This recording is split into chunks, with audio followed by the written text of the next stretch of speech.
일본 가와니시시의 한 마케팅 회사에서 근무하는 30대 남성 미야카와 다카시. 지난해 2월 생일을 맞은 그는 결혼을 전제로 교제 중인 여자친구에게 생일 선물을 받았는데요. 짠! 자기가 갖고 싶다는 양복이야. 이거 마음에 들어? 완전 행복해. 얼른 우리 유키랑 결혼하고 싶다.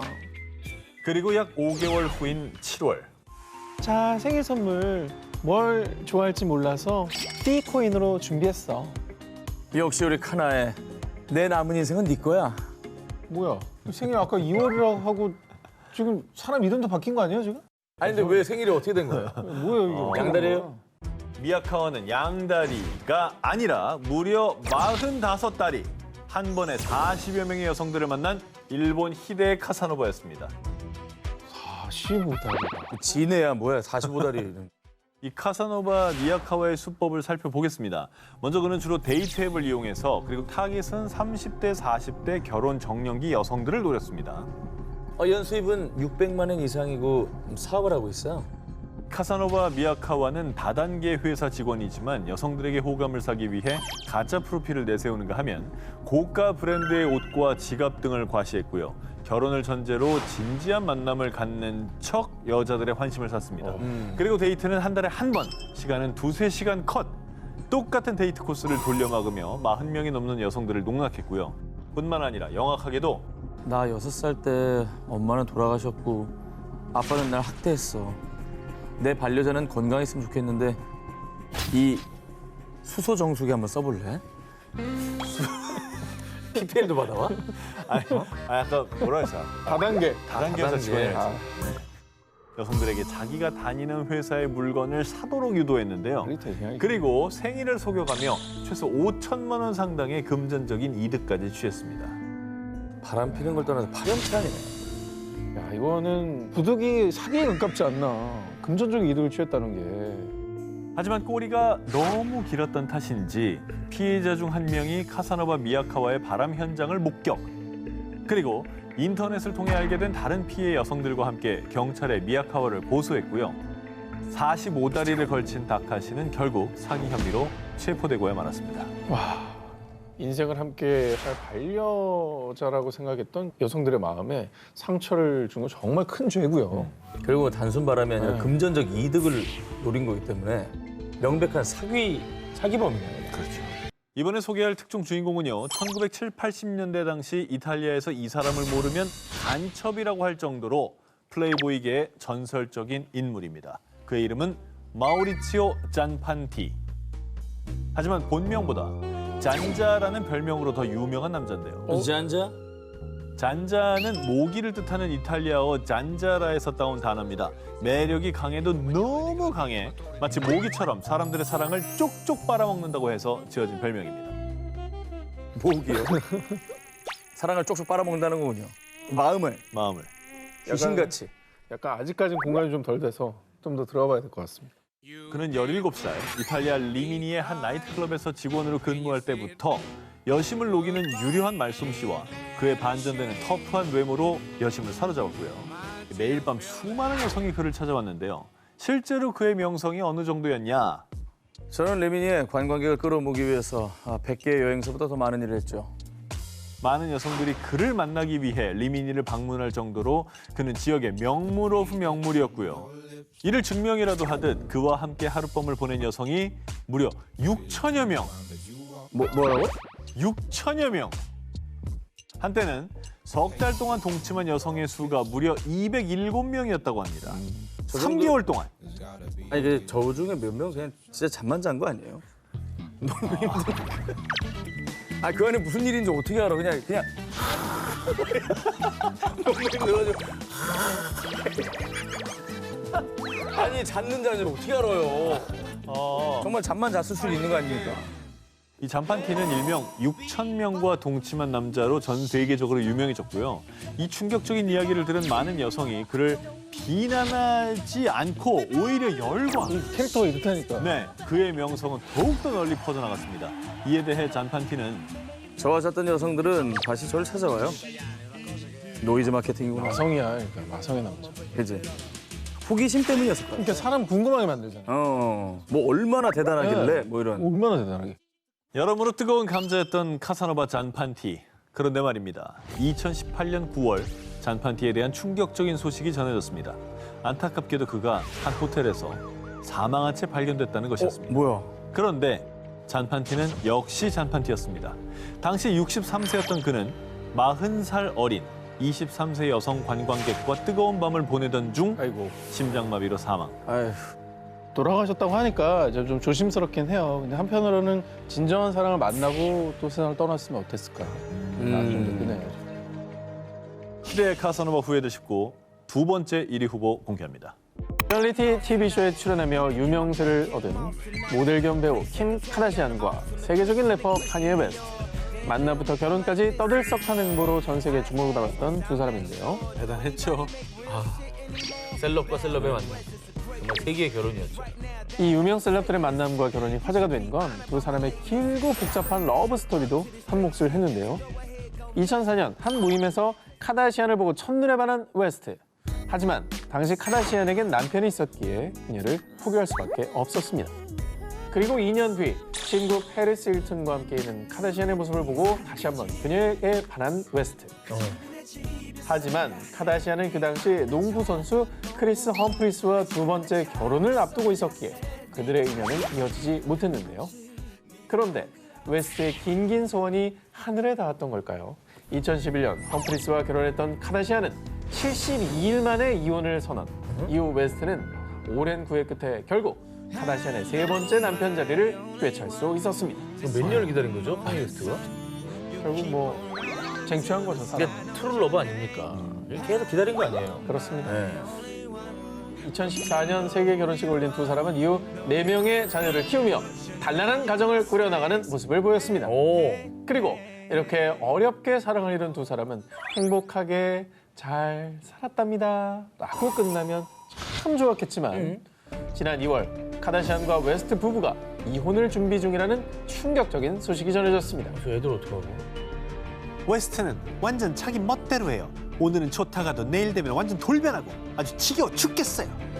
실제로 지난해 미국 대선에 출마한 웨스트는 유세 현장에서 아내 카다시안과 이혼하고 싶고 그녀가 낙태를 고려한 적이 있다는 비정상적인 돌발 언행을 하게 됐습니다. 아니 근데 갑자기 저렇게 돌변하나? 반면 웨스트는 이혼 사유에 대해 카다시안 가족이 빠져있는 리얼리티 쇼에 염증을 느껴요. 모든 게 다 가식이고 짜여진 각본대로만 움직인단 말이에요. 이게 실제 삶에서도 리얼리티 쇼에 빠져 있는 카다시안 가족들을 문제 삼았다고 하는데요. 그렇죠? 아직까지 공식적인 이혼 사연은 밝혀지지 않은 가운데 많은 이들이 주목하고 있는 것은 바로 이들의 재산 분할. 아이고야. 바로 세계 연예계에서 최고의 부호로 손꼽히는 이들 부부의 합산 재산 규모는 무려 약 2조 3천억 원 정도로 추정되고 있습니다. 아우. 현재로서는 이 재산을 어떻게 분할하고 누가 양육권을 가질 것인지가 큰 주목을 받고 있습니다. 아이들도 수가 많았잖아요. 그죠? 어떤 판결이든 애들을 갈라놓지만 않았으면 좋겠네요. 그러니까 무엇보다 정말 오랫동안 기다려서 얻은 그 사랑이 결말이 이렇게 씁쓸하다는 게 마음 아픈 사실 아니겠습니까? 미국 전 대통령이기 이전에 부동산 카지노 재벌이었던 도널드 트럼프. 그는 2004년 출간한 부와 성공을 이뤄내는 법을 담은 책 트럼프의 부자 되는 법에서 자신이 세계적인 부자가 된 이유로 바로 이 계약서를 꼽았습니다. 그건가 보다. 오늘 계속 얘기 나왔잖아. 그건가 보다. 먼저 1991년 트럼프는 첫 번째 아내 이바나와 13년간의 결혼 생활에 종지부를 찍게 되는데요. 당시 이바나는 불륜을 저지른 트럼프에게 귀책 사유가 있다며 위자료로 2,500만 달러, 한화로 약 280억 원을 요구. 그런데 말입니다. 두 사람이 혼인신고서에 사인하기 전에 먼저 사인한 게 있었으니 바로 혼전계약서. 이 혼전계약서 하나 잘 써둔 덕분에 트럼프는 이혼 당시 이바나가 요구한 2,500만 달러보다 훨씬 적은 약 155억 원을 지급한 것으로 전해졌습니다. 많이 세이브했네. 그런데 트럼프가 혼전계약서 덕을 본 게 이게 다가 아니었습니다. 1999년 트럼프는 두 번째 아내 말라 메이플스와 이혼하게 되는데요. 당시 트럼프가 메이플스에게 지급한 위자료는 단돈 200만 달러, 약 22억 원 상당으로 알려졌고요. 두 번째 쓴 혼전계약서인 만큼 노하우가 생겼던 걸까요? 트럼프에 대한 책을 출간하거나 그에게 불리한 인터뷰는 하지 않겠다는 항목까지 추가. 트럼프가 숱한 스캔들에 휘말렸을 때도 그녀는 혼전 계약서에 따라 그 어떤 관련 인터뷰도 하지 않고 약속을 지켰다고 합니다. 근데 저분은 거의 거론된 적이 없어요, 뉴스에. 진짜 다양한 폭로가 있었지만 아직 입을 닫으라고 써놨나 보다. 네, 진짜 별처음으로. 계약서를 잘 써놨나 봐. 야, 근데 이제 트럼프랑 결혼을 하는 분들은 그 계약서 쓰자고 그러면 좀 이렇게 좀 항목을 좀 봐야겠네. 일단 왜 이렇게 자꾸 쓰자고 그러지? 거의 책 한 권일 것 같아요, 왠지. 그리고 두 번의 이혼 후 일명 혼전 계약서 전도사로 거듭난 트럼프는요. 여러분, 아무리 사랑해도 혼전 계약서를 쓰시길 바랍니다. 파이어! 그러면 여기서 드는 궁금증 하나.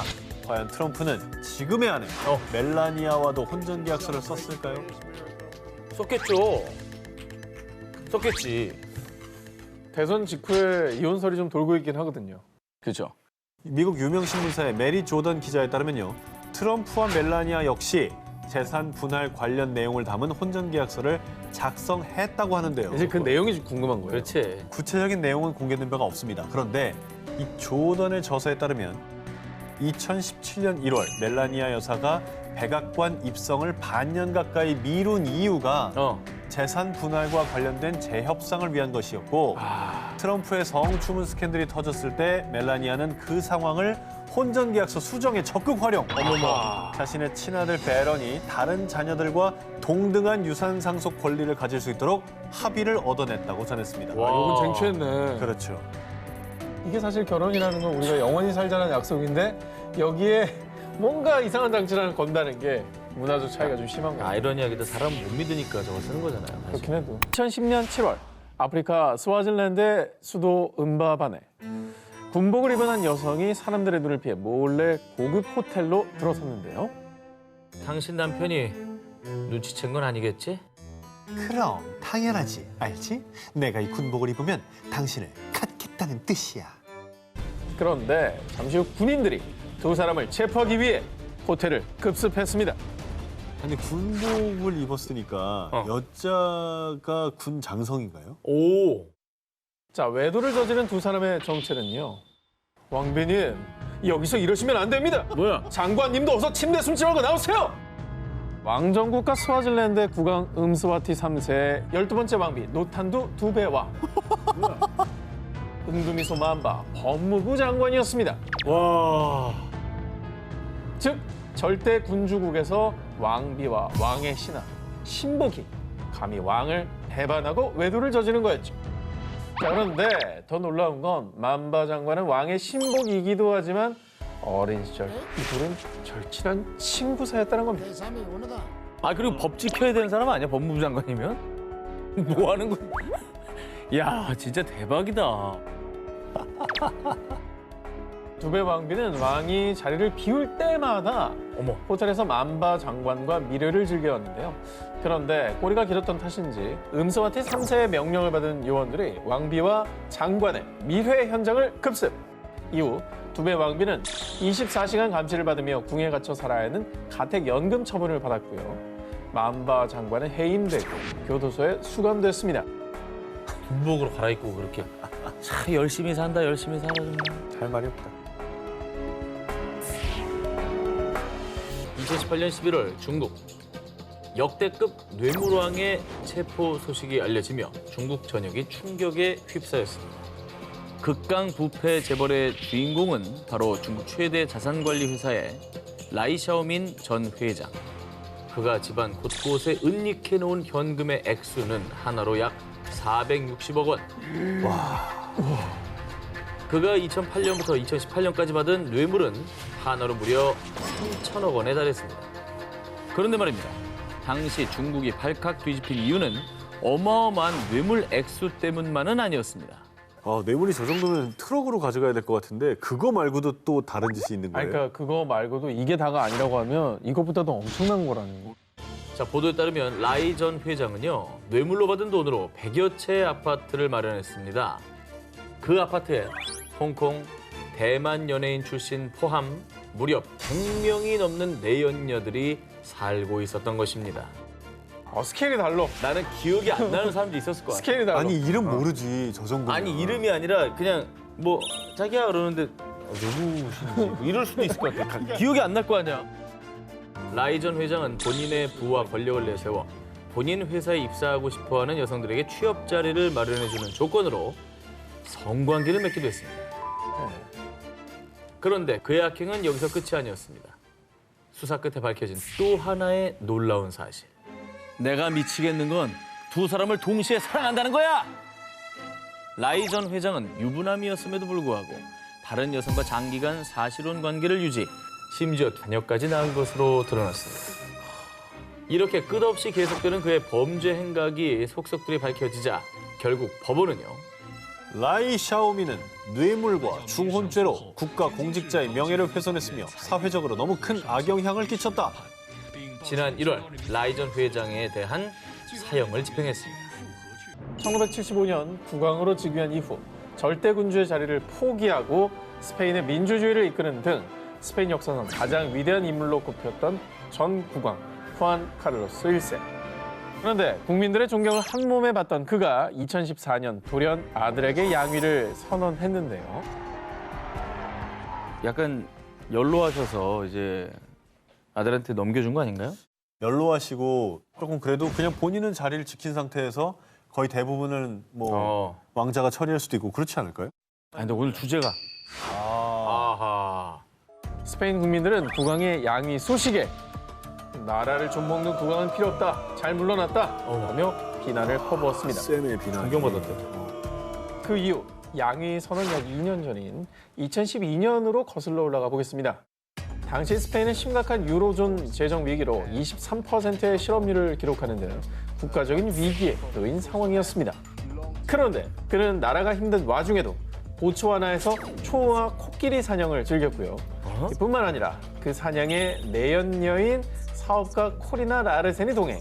당시 내연녀의 존재가 세상에 드러나며 스페인 국민들은 분노로 들끓었고요. 아이고. 이후 후안 카를로스 1세가 대국민 사과까지 했지만 왕실의 공금 횡령 사실까지 더해져 결국 민심을 잃은 그는 불명예스러운 퇴위를 선택했습니다. 존경을 받던 사람이라면서 어떻게 저렇게 배신할 수가 있지? 자, 그런데 그가 퇴위한 지 약 6년 후인 지난해 상왕 카를로스 1세와 그의 내연녀 라르센의 대형 스캔들로 스페인이 또 한 번 발칵 뒤집혔습니다. 또 2008년 사우디아라비아의 고속열차 사업건으로 후안 카를로스 1세가 무려 한화 약 1,200억 원의 뇌물을 받은 혐의가 뒤늦게 드러났을 뿐 아니라 사우디아라비아로부터 받은 비자금 중 한화 약 860억 원을 내연녀인 라르손을 통해 스위스 비밀 계좌에 입금, 뒷돈을 가지고 돈 세탁을 하며 탈세까지 한 정황이 포착된 겁니다. 이에 스위스와 스페인 검찰의 수사 대상이 된 그는 It's payback. 사업자들 해외로 도망치듯 망명을 선택. 그리고 내연녀 라르센은 그 돈은 그가 날 사랑해서 존경과 감사의 의미로 준 선물입니다. 이 모든 건 스페인 왕실의 쿠데타이며 난 희생양이에요. 한편 한 언론에선 온갖 부정부패 스캔들을 저지른 전 국왕을 두고 스페인 민주화를 이루며 역사의 이름을 남기는 듯했던 전직 국왕의 굴욕적인 말로라며 씁쓸한 반응을 보였습니다. 최악의 말로다. 최악의 말로. 저 국민들의 배신감이 얼마나 컸을까요? 상상을 못할 것 같아요. 한땐 스페인의 자랑이었지만 어리석고 잘못된 사랑으로 나라의 수치가 된 전 국왕. 그의 눈을 가린 건 자기 자신이었다는 사실. 지금쯤 깨달았겠죠? 2015년 사우디아라비아. 결혼식을 올린 무함마드에게 도착한 한 통의 우편물. 내용을 확인한 그는 경악을 금치 못했는데요. 전에 사귀었던 여자친구나 아니면 전 부인 뭐 이런 사람이 저주를 내리는 막 이런 거 아닌가? 아니면 지금 살고 있는 아내의 예전의 과거를 폭로하는 어떤 내용들, 어허. 사진 뭐 이런 것들. 네. 그에게 도착한 우편물은 다름 아닌 약 8,800만 원짜리 교통법규 위반 범칙금 고지서. 어? 그야말로 하룻밤 사이 벌금 폭탄을 맞게 됐습니다. 음주운전하고 막 이랬는데 그렇게 온갖 거에 해도- 다 찍히고 막 다 위반하고 이래도 8,800은 안 돼, 안 돼. 서울에서 부산까지 다 걸려도 그건 안 그치. 나와. 안 돼, 서울에서 안 돼. 부산을 150km로 질주해도 저만큼 안 나올 거예요. 안 나와, 안 나와. 어떻게 그럴 수가 있지? 그런데 말입니다. 교통신호를 위반했던 그 시각, 무함마드는 결혼식 행사로 인해 차를 이용하지 않았는데요. 도난당했네. 아하. 누가 썼네. 그러던 중 인터넷에서 화제가 된 한 동영상. 잘 봐요. 저 차요 왼쪽에? 네. 저거? 그냥 픽업 트럭이네? 왜 뒤로 가? 아니 역주행이야? 뭐 하는 거야? 찍는다 뒤에서. 저 번쩍 봤어요, 번쩍? 봤어요. 뭐 하는 거야? 뭐 하는 거야? 또 지켰어. 아, 그 카메라구나. 네. 역주행 방지 카메라야 뭐야? 이건 뭐야? 왜 찍어? 또 찍어? 아 신호 위반 할 때마다 플래시가 터지네. 지금 빨간불 있는 데를 일부러 뒤로 가서 계속 앞으로 가고 있잖아요. 아 저러면 나옵니다. 아 저러면 8,800 채우지. 야, 우리가 이렇게 창의적이지 않은 거예요. 왜 서울에서 부산 가서 카메라 다 찍을 생각만 해? 아. 거기 왔다 갔다 해도 되는데. 우리는 괜히 착한 기름 사람들이야. 쓰고 말이야, 생각이 바보같이. 짧았네. 기름만 나가잖아. 저거는 반성하세요. 왔다 갔다 하면 되는 거 아닙니까? 야 근데 저거는 도대체 복수를 저렇게 한 거예요 그러면? 아, 왜 그러는 거야? 영상 속의 운전자는 의도적으로 빨간불을 무시하거나 정지선을 지키지 않는 등 마치 고의적으로 교통법규를 어기는 것처럼 보였는데요. 영상을 본 무하마드는 이건 내 차인데? 이 대체 누구야 이거? 그리고 얼마 뒤 밝혀진 충격 사실. 차에 타고 있던 사람은 다름 아닌 무하마드의 아내 카말과 그녀의 남동생이었습니다. 앞뒤가 안 맞지 않아요 지금? 왜요? 결혼식 당시에 차를 안 썼는데 어. 저 안에 아내가 타고 있으면 그게 결혼식이에요? 뭐야? 전 기자 지금 뇌에 회로가 꼬였습니다. 지금 약간 뇌정지 왔어. 본인의 결혼식 당일에 차를 안 썼어요. 네. 어? 근데 아내랑 처남이 저 차를 타고 있었어요. 어. 네. 그럼 어떻게 결혼식? 누구랑 결혼하신 거예요? 셀프 그게 결혼식이야? 의문인 거죠. 다른 분하고 결혼한 거예요? 셀프야 뭐야? 사실 카말은 무하마드가 얼마 전 결혼한 아내도 아니고 전처도 아닌 또 다른 부인. 헐. 사우디아라비아는 일부 다처제가 합법인 나라로 카말은 무하마드의 첫 번째 부인이었는데요. 남편이 또 한 번 결혼하는 것에 화가 난 카말은 복수를 위해 남편의 차를 끌고 나갔던 겁니다. 하지만 당시 사우디아라비아에서는 여성의 운전이 금기 사항. 그래서 남동생에게 부탁해 고의적으로 정지 신호를 무시하며 밤새 도로를 질주했던 야, 건데요. 근데 진짜 창의적이다. 와 근데 처남도 대단하다. 왜? 어쨌든 싫어도 이건 말려야지. 뭐 저러다 사고 나면 어떡해. 그렇지. 결국 카말과 그녀의 남동생은 경찰에 의해 체포됐습니다. 2021년 5월 그리스 아테네 경찰서로 한 통의 신고 전화가 걸렸는데요. 강도가 아내를 죽이고 도망갔어요. 빨리 저희 집으로 와주세요. 자신의 집에 무장 강도가 침입해 아내 캐롤라인과 반려견을 살해하고 도주했다는 남편 바비스의 신고 전화였습니다. 눈앞에서 그러면 아내와 개가 살아가는 걸 목격한 거예요? 아, 저 엄청난 트라우마겠네. 그러게 이거 평생 가는 건데. 그러나 주제가 주제 아닙니까? 왠지 자작극? 슬픈 예감이 드시죠? 아, 왜 이래. 하지만 남편 바비스는요 알리바이가 있었습니다. 바비스의 진술에 따르면 아내가 살해당하던 시각 강도가 자신의 손과 발을 결박, 눈과 입까지 가려진 채 다른 방에 감금돼 있었고 불행 중 다행으로 이웃 주민이 바비스를 발견, 경찰에 신고할 수 있었다고 합니다. 사랑하는 아내를 한순간에 잃은 남편 바비스는요. 어젯밤 우리 가족이 겪은 일은 악몽이었어요. 제 아내가 떠났다니 제 삶은 예전과 같지 않을 거예요. 이렇게 아내를 향한 그리움에 오열했고요. 이를 본 많은 이들이 안타까워했습니다. 아, 미디어도 많이 왔네. 저걸 눈앞에서 본다는 게 얼마나 끔찍해요. 저걸 전에 들어도 충격인데 그걸 봤다니까. 강도는 그냥 단순 강도입니까? 아니면 뭐 남편이 뭐 알지 못했던 치정 관계가 있던 겁니까? 뭡니까 이게? 자, 그래서 경찰이 대대적인 수사를 벌인 지 한 달쯤 됐을 무렵 드디어 범인이 체포됐습니다. 잔혹한 범죄자의 정체는 역시나 남편 바비스였습니다. 뭐야? 뭐 한 거야? 알리바이가 있었잖아요. 같이 당한 거 아니었어요? 강도가 혹시 그 한 패였나? 사실 바비스는 평소 아내에게 집착, 바비스는 의처증 때문에 두 사람은 극심한 갈등을 겪었는데요. 결국 아내 캐롤라인은요. 더 이상 당신이랑 못 살아. 우리 이혼해. 이렇게 아내가 이혼을 요구하자 분노에 차오른 바비스는 아내를 살해, 이후에 범행을 은폐하려고 자작극을 계획했는데요. 자, 현관문 빗장을 부수는 등 강도가 침입한 것처럼 꾸몄고요. 또 자신의 손과 발을 묶어 강도에게 당한 듯 이 피해자 코스프레를 한 겁니다. 아니 공범도 없이 혼자 자작극을 한 거예요? 네. 와, 진짜 어리석다. 그래놓고서 울면서 불면서 카메라 앞에서 인터뷰를 한 거예요. 그러게. 무슨 뻔뻔함이고 무슨 자신감이야. 아 근데 나름 처음에는 밝혀내기 힘들었던 것 같은데 이게 어떻게 밝혀진 거예요? 자, 경찰은 사망한 아내 캐롤라인의 스마트워치 속 건강 데이터를 분석해본 결과 바비스가 경찰에 신고한 시간보다 1시간 일찍 사망했다는 것을 발견했고요. 스마트워치. 심지어 바비스의 건강 데이터를 통해 그가 묶여 있었다고 증언한 시간에 멀쩡히 걸어 다니는 것을 확인했습니다. 야 우리 최근에 그 얘기했잖아요. 어플로 범죄자 잡은 얘기. 여기도 그게 쓰인 거네 그러면. 그러네. 자, 이렇게 증거가 있으니 남편도 발뺌하지 못했습니다. 결국 남편 바비스는 범행을 자백, 살인죄로 기소되어 재판을 기다리고 있는데요. 아내에게 집착한 끝에 살인까지 저지른 남편. 그것은 결코 사랑이 아닙니다. 2020년 7월 14일 영국 채셔주 모두가 잠든 새벽 이웃집 문을 두드린 한 여성. 제가 아무래도 남편을 죽인 것 같은데 저 좀 도와주세요. 도움을 요청한 사람은 50대 여성 코린나 스미스였습니다. 죽인 것 같은 건 뭐예요? 자, 그래서 이웃은 바로 경찰에 신고를 했고 구조대원에 도착했을 때 사건 현장의 모습은 너무나도 처참했습니다. 남편 마이클 베인스는 온몸에 화상을 입은 채 울부짖고 있었고 그의 주변에는 끈적한 액체가 흥건했습니다. 마이클에게 화상을 입힌 액체의 정체는 놀랍게도 설탕물. 그리고 정말로 끔찍한 건 그의 아내 코린나가 의도적으로 그의 얼굴에 펄펄 끓인 설탕물을 부었다는 겁니다.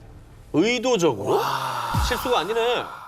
화상을 더 심하게 하려고 설탕물을 부은 거거든요. 왜 이게. 그 뭔 영화였어? 설탕물이 잘 안 씻겨 나간단 말이에요. 끈적끈적해지잖아요. 얼굴에 들러붙잖아요. 그 뜨거운 상태로.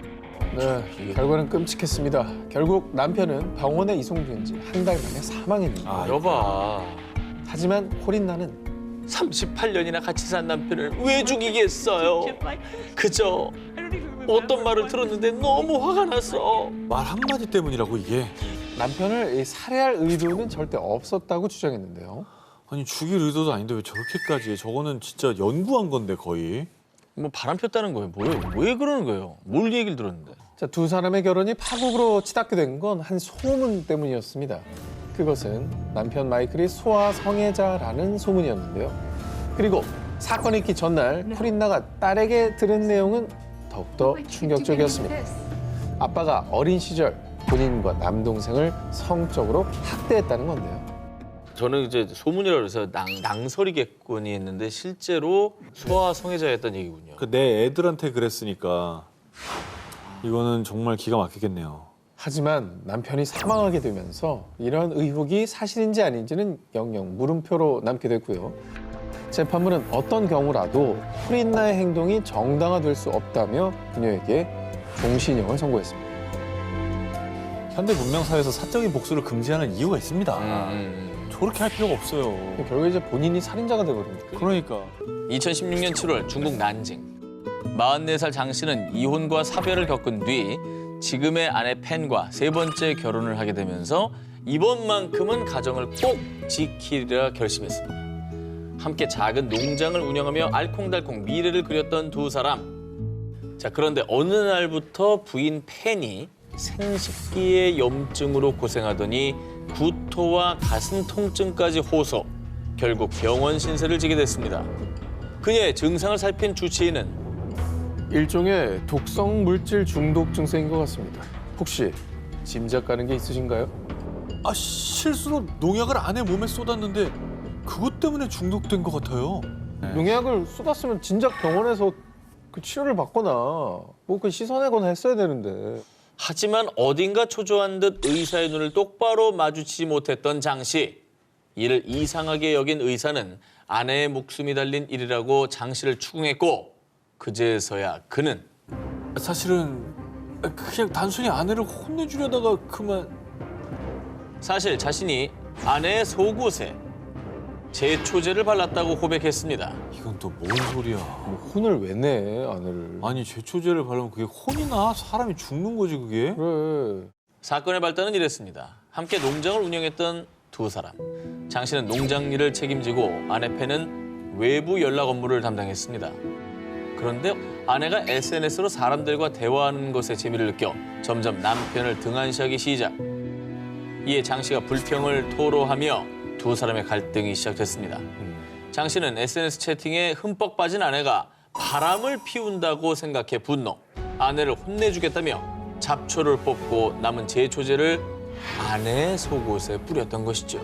심지어 장 씨가 사용한 제초제는 해독제도 없는 맹독성 제초제였다고 합니다. 아내의 염증이 심각해질 동안 자신의 잘못을 숨겼던 장 씨. 결국 아내는 치료 시기를 놓쳐 사망하고 말았습니다. 사망했네 진짜로. 결국 장 씨는 고의적 상해죄로 징역 12년형을 선고받았습니다. 이게 왜 상해죄야 살인죄가 아니고?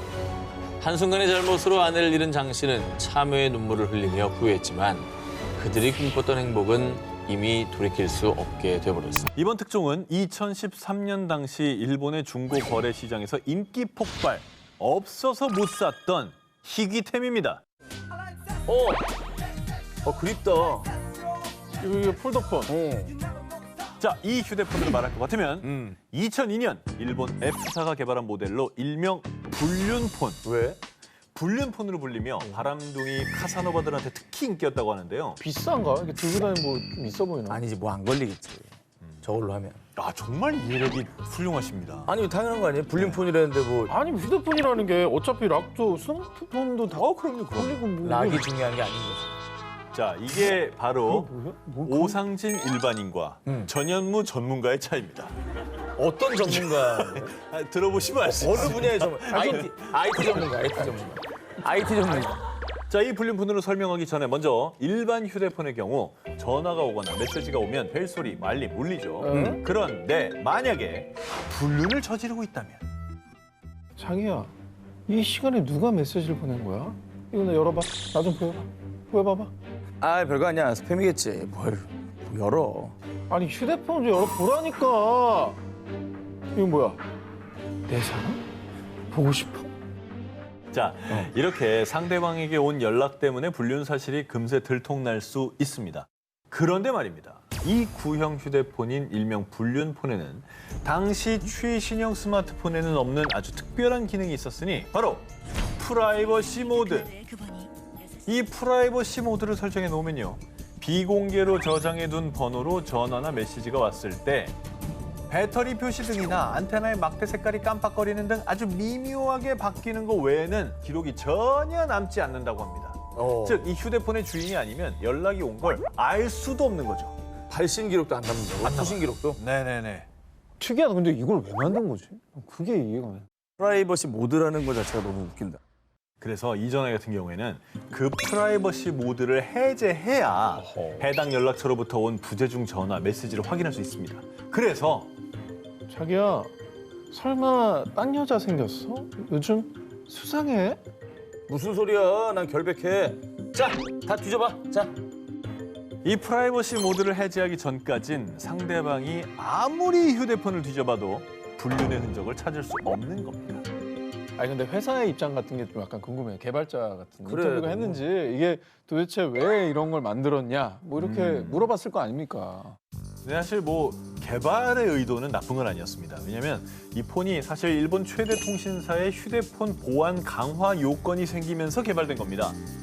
하지만 말 그대로 사생활을 철저하게 보호해주는 프라이버시 모드 덕분에 출시된 지 몇 년이 지나 구형폰이 됐는데도 불구하고 불륜을 저지르는 일본 카사노바들 사이에서 엄청난 인기를 끌었던 겁니다. 좋아했겠네요. 근데 좀 씁쓸하긴 하네요. 이게 정말 중고가 없어서 못 팔았다고 하니까 불륜폰이 인기 있다는 그만큼 정말 그런 사람들이 많았다는 거죠. 그렇죠. 수요가 있다는 얘기네. 네. 지난해 미국 텍사스주 스팀넷 30대 여성 세실리 스타인매츠는 SNS에 결혼을 약속한 남자친구 제이슨 콜리어와 함께 찍은 사진을 게재했습니다. 아 행복해 보이네. 자, 그런데 스타인매츠는 사진을 게재하고 얼마 뒤 콜리어 아내가 내 친구라고 남자친구인 콜리어가 사실은 유부남이라는 충격적인 메시지를 받았습니다. 야, 그냥 SNS에 올린 사진 딱 보고 제보 들어온 거잖아요. 저게. 그렇죠. 근데 저 여자분은 전혀 몰랐던 거죠. 그렇죠. 피해자인가? 스타인 매체는 남자친구가 유부남인 걸 전혀 몰랐고요. 콜리어에게 사실을 따져 물었습니다. 아니 내가 결혼을 하긴 했었는데 다 없던 일이 됐다고. 나 경찰서장이야. 나 못 믿어? 콜리어 말에 따르면 2016년에 한 여성과 이혼이 아니라 결혼 사실 자체가 없었다고 하는 결혼 무효화가 됐고요. 당시 법원에 제출했던 결혼 무효 서류까지 스타인 매체에게 증거로 보여줬습니다. 그러니까 뭐 만약에 이 말이 사실이라면 콜리어는 유부남이 아닌 거니까. 네. 그러면 중간에 누군가 메시지를 보냈다는 그분이 오해를 했을 수 있겠네요. 확실한 증거도 있겠다. 경찰서장이었던 남자친구 콜리어의 말을 철석같이 믿었던 스타인 매체.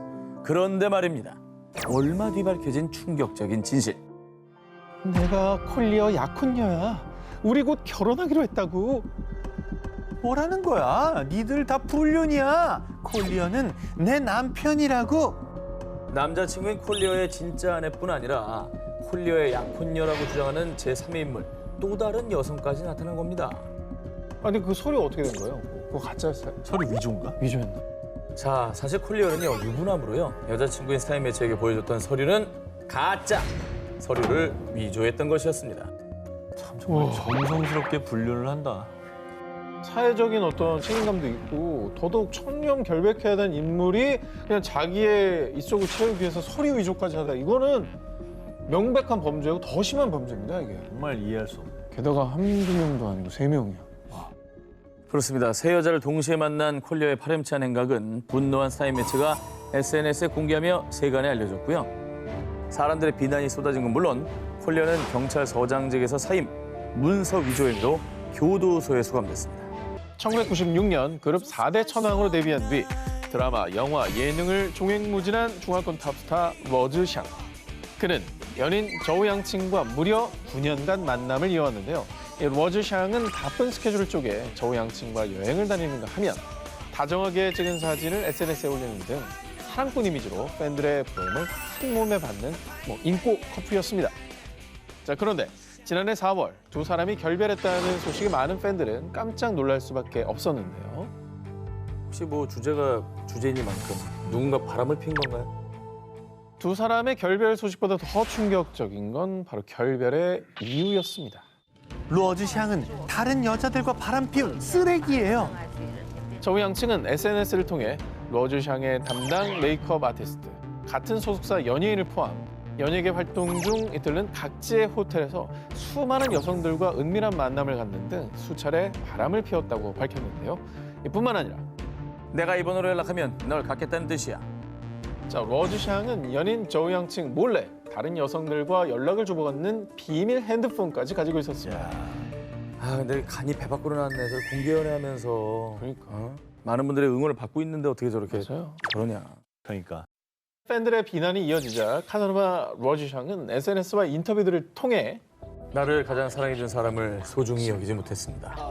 내가 속인 모든 여성들에게 사과드립니다. 라며 사죄의 뜻을 밝혔지만요. 사람들은 연예계 최악의 바람둥이라며 맹비난을 퍼부었습니다. 그리고 카사노바 러즈샹은 광고와 또 출연 중인 프로그램에서 모두 하차 약 230억 원의 금전적인 손해를 입었고요. 현재 연예계 복귀를 준비 중이지만 팬들은 여전히 싸늘한 반응을 보이고 있습니다. 2015년 3월 중국 후난성 창사시에 사는 남성 위안은 여자친구 집으로 가던 중 교통사고를 당하고 말았는데요. 위안의 사고 소식을 들은 여자친구 리우는 깜짝 놀라 바로 병원으로 달려갔습니다. 그런데 자기야, 나왔어. 괜찮아? 많이 아파? 저 누구세요?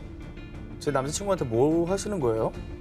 둘 다 여자친구라고 주장하는 상황이에요? 그런 거죠. 그럼 양다리네요. 양다리네.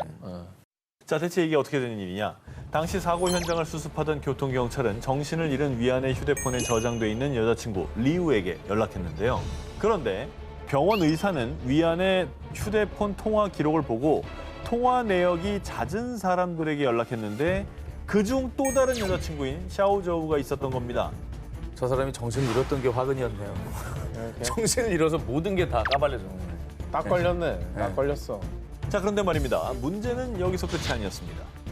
본인이 위안의 여자친구라며 병원을 찾아온 사람이 무려 17명에 달했습니다. 아이고.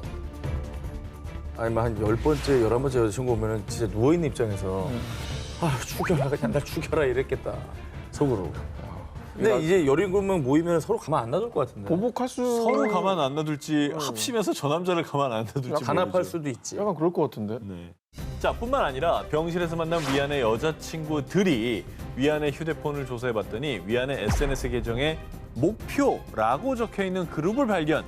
무려 200여 명의 번호가 저장돼 있는 것까지 확인했습니다. 아니, 무슨 폴더 이름이 목표예요? 자, 근데 아까 말씀하신 대로 이 여자분들끼리 조금씩 뭉치기 시작했습니다. 그래서 불안하다. 네, 이렇게 황당하고 어이없이 대면한 위안의 여자친구들은 일명 복수연맹이라는 채팅방을 개설.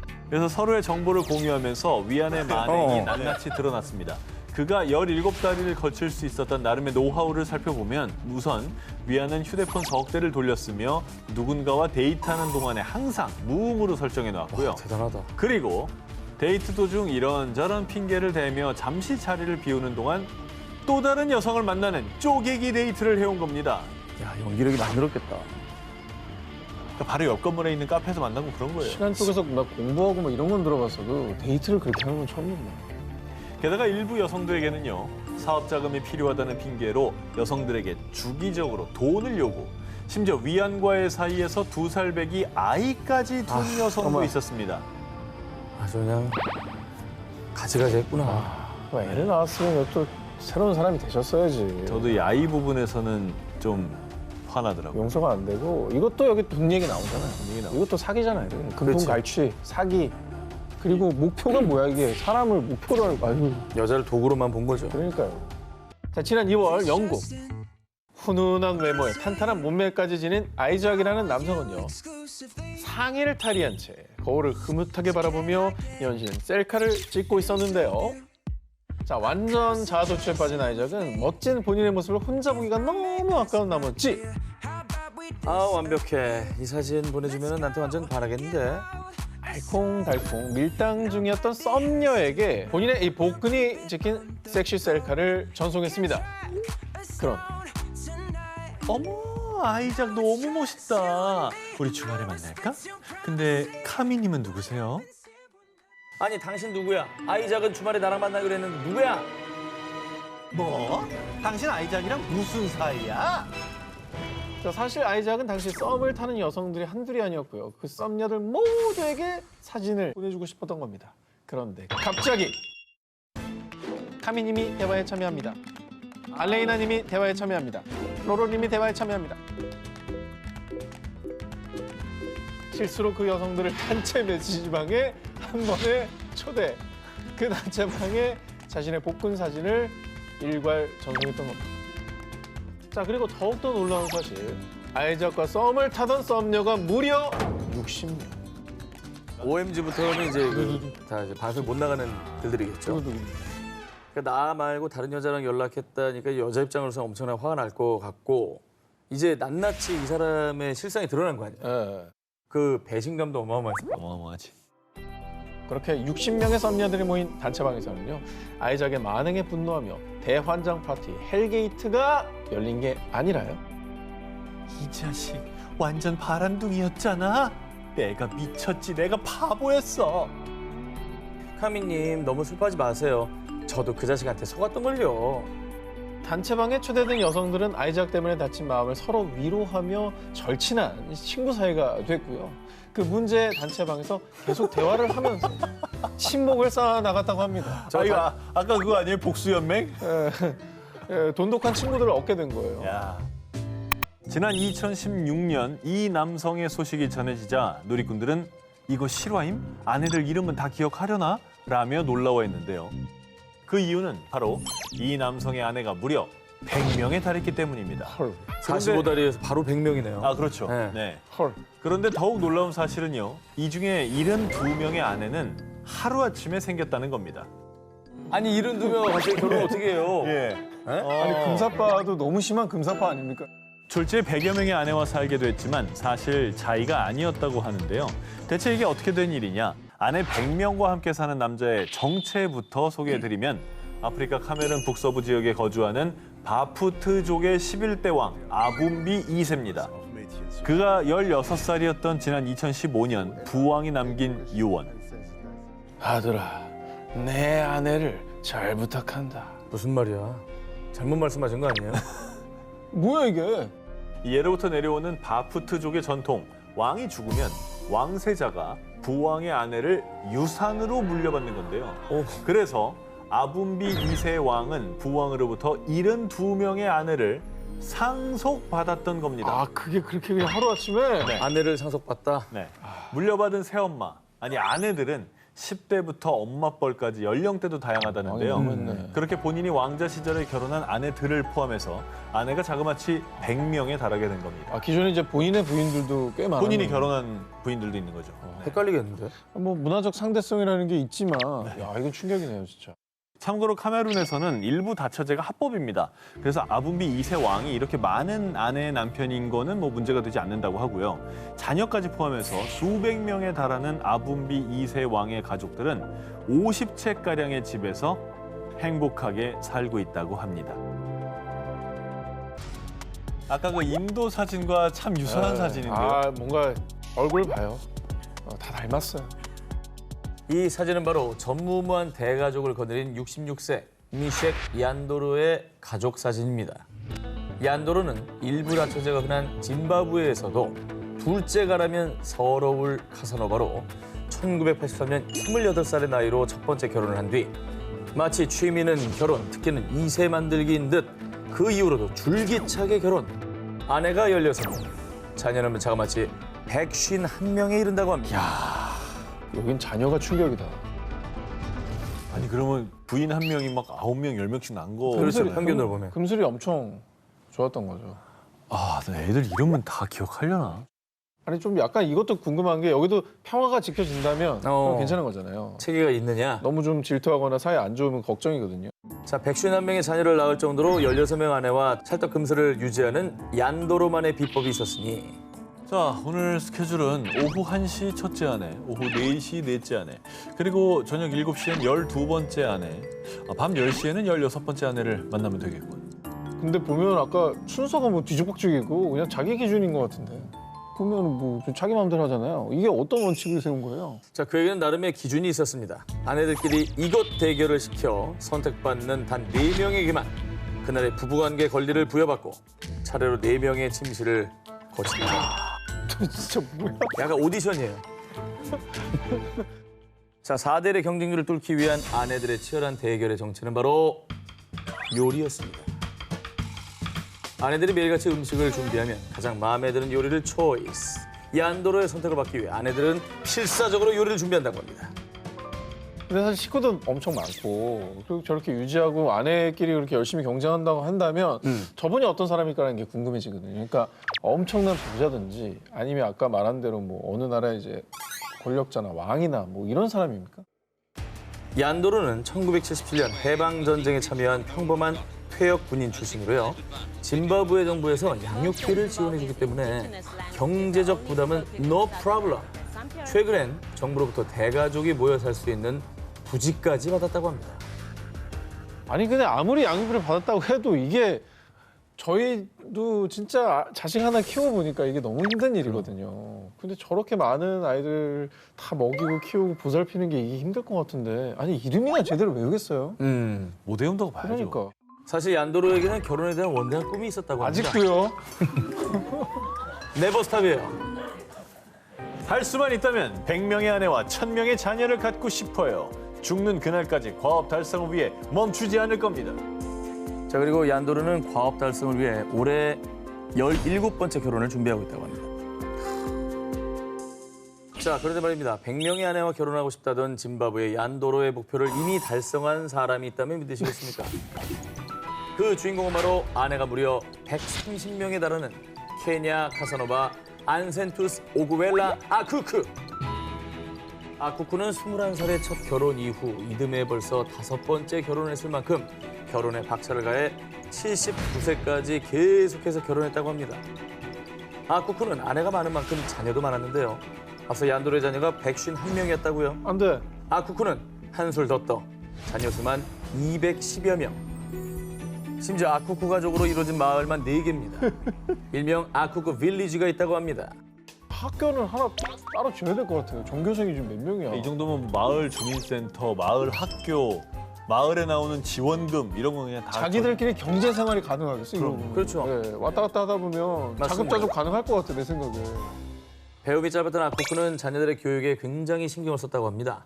심지어 자녀들을 위한 학교를 이미 2곳이나 설립.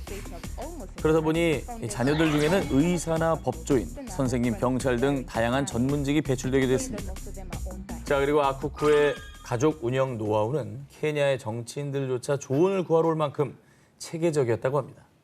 먼저 아내 1명당 자녀는 4명으로 제한합니다. 그리고 매일 아침 다이어리를 확인하며 그날 방문할 아내의 집을 체크.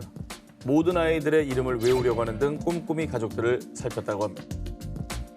그리고 가족이 너무 많아 한 번에 모이기 어렵다 보니 SNS를 통해서 꾸준히 가족들과 소통한다고 합니다. 모든 SNS는 일단 만들면 팔로워가 200명 보장이네요. 당연하죠. 아, 그게 부러워요? 일단 그거는 보장되는 거잖아요. 아니 자식 관리를 좋아해야 마팔로 한다는 게 너무 웃기잖아요. DM 받고.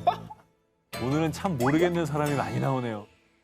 아쿠쿠 본인의 말에 따르면 저는 언제든지 여성들에게 지갑을 열 준비가 되어 있습니다.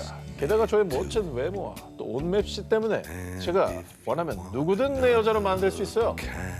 자, 이렇게 자신감 뿜뿜이었던 아쿠쿠. 하지만 뭔가 불안했던지 아내들에게는 내가 바람 펴도 넌 절대 피지 마. 그야말로 내로남불의 전형. 아내들을 끊임없이 의심했고요. 심지어 그가 집에 없을 때는 스파이를 심어 아내들을 감시했다고 합니다. 자, 이렇게 외도 등 결혼 생활에 적합하지 않아 쫓아낸 아내만 무려 85명. 아니 쫓아내 또. 자기가 한 일이 있는데 이게 정말 내로남불이 뭐 전형적인 케이스 아닙니까? 이게 적반하장도 유분수. 자, 이렇게 대가족을 거느리던 아쿠쿠는 2010년 92세 나이로 사망. 그 이후에도 자녀들은 가족복지연맹이라는 단체를 만들어 가족 운영을 이어가고 있다고 합니다. 많은 아내와 자녀를 둔 카사노바들. 과연 그들의 아내와 자녀들은 사랑을 나눠 가지며 행복했을까요? 2011년 5월 28일 영국 타인위어주 노스쉴드의 한 교회. 이곳에서 1년 6개월 동안 사랑을 키워온 신부 팻 하긴스와 신랑 마크 샌더슨의 결혼식이 열렸습니다. 이들의 결혼을 축하하기 위해 수십 명의 하객들이 모였지만 신랑 샌더슨의 가족은 단 한 명도 참석하지 않았습니다. 이건 또 뭐죠? 이 가족들이 반대하는 결혼 아니었을까요? 당시 신부 하긴스의 나이는 56세, 신랑 샌더슨의 나이는 24세. 신랑인 샌더슨이 무려 32살 연하였습니다. 자, 그런데 신랑 샌더슨 가족이 결혼을 반대한 결정적 이유는 따로 있었습니다. 제 인생에 더 이상의 결혼은 없어요. 맹세할게. 사실 신랑 샌더슨은 초혼인 반면 신부 하긴스는 이번이 9번째 결혼이었던 것이죠. 하긴스는 1978년 첫 남편인 마이클 켈리와 이혼한 뒤 7명의 남성들과 결혼했다가 이혼. 가장 길었던 결혼 생활은 5년, 짧게는 결혼 5일 만에 이혼했다고 합니다. 야, 근데 좀 많긴 하다. 아니 뭐 저기 일단 오늘의 주제처럼 뭐 바람 피거나 그런 건 아니네요. 자, 그런데 말입니다. 하긴스와 결혼했던 남자들에겐 공통점이 있었으니 바로 모두 연하남이라는 사실. 하긴스는 본인이 연하남만 만나는 이유에 대해서요. 전 마음이 청춘이기 때문에 연하남이랑 더 잘 어울린다고 생각해요. 이것도 뭐 개인의 선택이니까. 그렇죠. 강제로 한 게 아니니까. 뭐. 마음의 아니 근데 뭐. 저 문화권은 나이 별로 안 따지는 거 아니었어요? 그래도 뭐 잘 어쨌든 물어보지도 간에 않잖아요, 서로 몇 살인지도 모르고. 상대방이 있으니까 결혼한 거잖아요. 그쪽도 동의가 그렇죠. 되니까. 예. 근데 이건 약간 취향이 좀 강하다. 그러니까 약간 집착성이 있지 않았을까. 실제로 하긴스의 주변 사람들은요. 남성 편력이 심하다. 연하에 집착한다. 라며 그녀를 비난하기도 했는데요. 하지만 이에 대해 하긴스는요. 본인은 행복하게 사는 것일 뿐이라고 주장. 그리고 현 신랑인 샌더슨과의 결혼은 이전과는 비교할 수 없을 정도로 소중하다고 밝혔습니다. 자, 지난 2016년에 스위스의 스랑꾼과 그에게 눈이 먼 한 여인의 막장 러브 스토리가 큰 화제가 됐는데 소개해드리겠습니다. 그런데 이들이 fall in love 한 곳은 황당하게도요. 쥐리히의 엘 교도소입니다. 교도소면 분리되잖아. 여자는 교도관이었습니다. 안젤라 마그디치와 수감자 하산 키코의 사랑 이야기입니다. 이들의 사랑은 6년 전으로 거슬러 올라갑니다. 시리아 난민 신분으로 취리히로 넘어온 27살 청년 하산. 취리히에서 보조 미용사로 근무했던 그는 19세 여성에게 무료로 머리를 해준다는 핑계를 댄 뒤 미용실에서 성폭행을 저지릅니다. 아이고. 게다가 이 죄로 재판을 받는 기간에도 또 한 차례 미성년자를 범하고 맙니다. 쓰레기인데 이거 쓰레기인데요. 쓰레기죠. 쓰레기죠. 예. 결국 하산은 4년형을 선고받고 교도소에 갇힌 것이죠. 그는 감옥에 가서도 본인의 잘못을 뉘우치기는커녕 난 죄가 없어요. 그녀들이 날 꼬우신 거라니까요. 이렇게 뻔뻔하게 자신의 무죄를 주장하기만 했습니다. 그런데 이때 그의 말에 귀를 기울인 이가 딱 한 명 있었으니 교도관 안젤라였죠. 사실 그녀는 죄수들의 인권 문제에 관심이 많았고 게다가 스랑콘의 기본 요건, 다부진 근육질 몸매와 핸섬 페이스에 점점 매료되기 시작을 했죠. 그녀의 사랑법도 정말 노력 그 자체였습니다. 시리아 난민 출신의 하산과 좀 더 자유로운 토킹 어바웃을 위해서 아랍어를 배웠습니다. 이 정도면 사랑이네. 진짜. 심지어 종교까지 천주교에서 이슬람으로 개종을 합니다. 그리고 2016년 2월 19일 밤 12시경 모두가 잠든 틈을 타서 안젤라는 하산을 탈옥시킵니다. 자신의 자동차로 도주에 성공. 스위스 경찰이 이들의 탈옥 사실을 알았을 땐 둘은 이미 스위스의 국경을 넘어 이탈리아의 롬바르디아까지 도망간 상태였다고 합니다. 하지만 이렇게 영원히 도피할 수 있을 거라 이 둘은 생각했겠지만요. 단 45일 만인 2016년 3월 25일 둘의 사랑은 종지부를 찍게 됩니다. 아니 이것도 뭐예요? 잡힌 거예요? 아니면 설마 헤어진 거예요? 인생의 총체적인 낭비. 바로 SNS 때문이었습니다. 두 사람을 계속 추적한 스위스와 이탈리아 경찰이 교도관 안젤라가 SNS에 올린 영상을 보고 위치를 추적했던 것이죠. 그 와중에 왜 올려? 와. 2015년 카자흐스탄의 남부 도시 제티사이 대입 시험장에서 난데없는 소란이 벌어집니다. 이 소동의 주인공은 카자흐스탄의 명문대 카자흐 영국기술대학교에 재학 중인 20살 청년 아얀 자데모브. 그에게는 눈에 넣어도 아프지 않을 소중한 끼룩이가 있었습니다. 여자친구가 있었죠. 당시 17살이었던 그녀는 카자흐스탄의 대입시험 유니버설 국립테스트를 앞두고 있었는데요. 당시 고등학교를 수석으로 졸업, 명문대에 재학 중이던 아야는 여자친구의 과외 선생님을 자청했고요. 넌 할 수 있어. 걱정하지 마라. 하는 응원도 아끼지 않았습니다. 하지만 큰 시험을 앞둔 여자친구는 도통 긴장을 늦추지 못했습니다. 오빠, 나 떨리고 너무너무 긴장돼. 내일 시험도 못 볼 것 같아. 나 그냥 포기할래. 달링, 넌 아무런 걱정하지 마. 오빠가 다 해줄게. 알았지? 라며 큰 소리를 뻥뻥 쳤고요. 이후에 대담한, 아니 황당한 계획을 떠올리게 됩니다.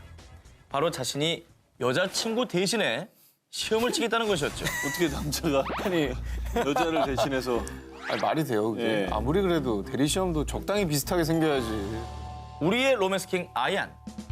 시험 당일 그는 여자친구로 변신하기 위해서 여장을 시작합니다.